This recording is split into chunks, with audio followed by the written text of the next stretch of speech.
भाजपा के बड़े बड़े नेताओं ने कहा कि हम संविधान को हटा करके मनुस्मृति को लागू करेंगे, और आज सूचना की स्थिति ये है, सूचना क्रांति हो जाने के बाद भी, कि लोगों के पास सही सूचना नहीं है।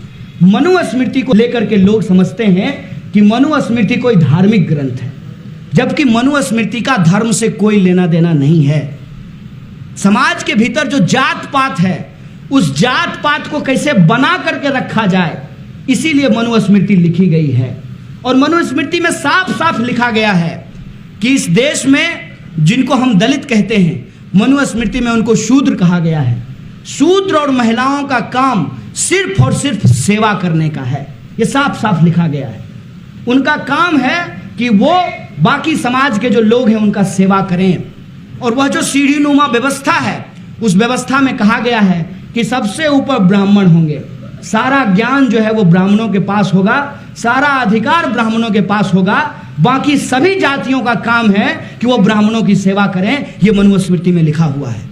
ये मनुस्मृति साफ साफ इस देश के जो मुट्ठी भर अमीर हैं, जो मुट्ठी भर तथाकथित ब्राह्मण जो अपने आप को उच्च जाति के समझते हैं, उनके अलावे तमाम जातियों और तमाम धर्मों के खिलाफ, महिलाओं के खिलाफ है ये मनुस्मृति। इस बात को लोग समझने के लिए तैयार नहीं है। नमस्कार साथियों, मेरा नाम है रवि और मैं हिमाचल प्रदेश से हूं। और जैसा कि आप सबको पता है कि अभी हिमाचल में बाई इलेक्शन है और 3 विधानसभा सीटों और 1 लोकसभा सीट के लिए उपचुनाव होने हैं। तो ठीक है, ऐसा हर बार होता आया है कि इलेक्शन होते रहते हैं और सब कुछ, पर आपको ये भी पता होगा कि हिमाचल प्रदेश सबसे शांति प्रिय स्टेट है और हमें ना ये कन्हैया कुमार टाइप लोग अच्छे नहीं लगते।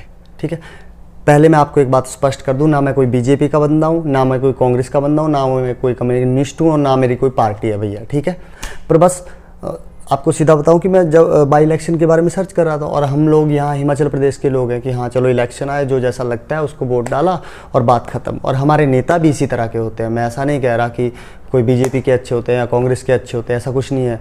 चाहे वो जो भी मुख्यमंत्री रहे हों, हमारे स्वर्गीय वीरभद्र सिंह जी, और चाहे प्रोफेसर प्रेम कुमार धूमल जी पहले मुख्यमंत्री रहे, अभी जयराम ठाकुर हैं, तो इनकी किसी की भी इस तरह की कम्युनल टिप्पणियाँ या इस तरह का कोई भी बवाल खड़ा करने वाली बात ऐसा नहीं होता। भोले भाले लोग हैं, अपने स्टेट को चलाना जानते हैं, कोई और ज़्यादा चारे बारे में पढ़ते नहीं हैं। ठीक है, तो अभी क्या, मैं वो दोनों पार्टियों की स्टार प्रचारक की लिस्ट देख रहा था, कौन कौन स्टार प्रचारक है। तो बीजेपी में तो खैर यही थे कि कोई अभी राष्ट्रीय लेवल का नेता है भी नहीं, सिर्फ ये हिमाचल लेवल के नेता ही संभालेंगे इसको और करेंगे। वैसे आते भी हैं, जब अगली बार चुनाव होंगे 2022 में भी, तो विधानसभा में बड़े बड़े लोग आएंगे। ठीक है, वो अलग बात है। तो अभी मैं फिर कांग्रेस के स्टार प्रचारकों की लिस्ट देख रहा था, तो उसमें कन्हैया कुमार याद आया कुछ? यार क्या बंदा है वो।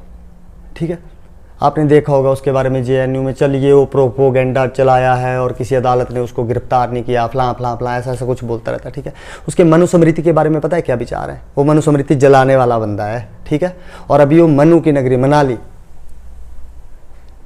मंडी लोकसभा में मनाली भी आता है, कुल्लू मनाली, तो वहाँ पे मनु महाराज जी का मंदिर है। ठीक, मनु से हुआ मनाली, तो उन्हीं की स्मृति जला रहा है और उसके बारे में पता नहीं कैसी कैसी बातें करता है। मैंने वीडियो थोड़ा सा शुरू में लगाया था, तो आपको आइडिया लग जाएगा। बाकी आप उसके बारे में सर्च करिए, कन्हैया कुमार और मनुस्मृति, तो आपको पता लग जाएगा किस तरह की सोच और वो रखता है।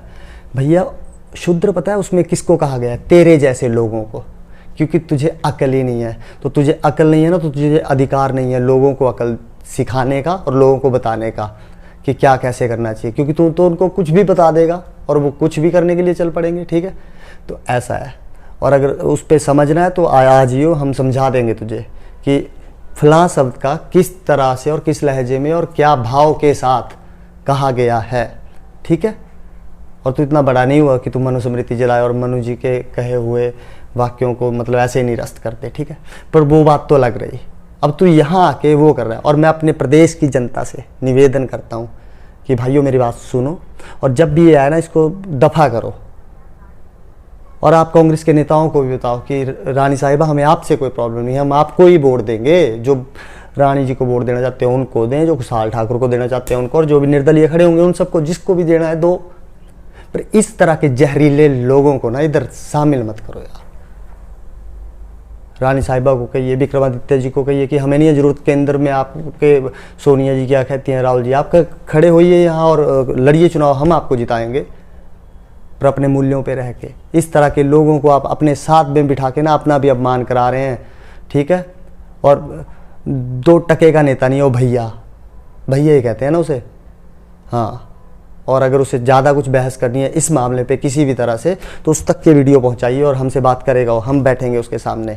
हम हिमाचली हैं भाई, ठीक है, ऐसे ही जानते हैं, पर तेरे जैसे सांपों को ना बाहर निकालना भी जानते हैं। जय हिंद, जय हिमाचल।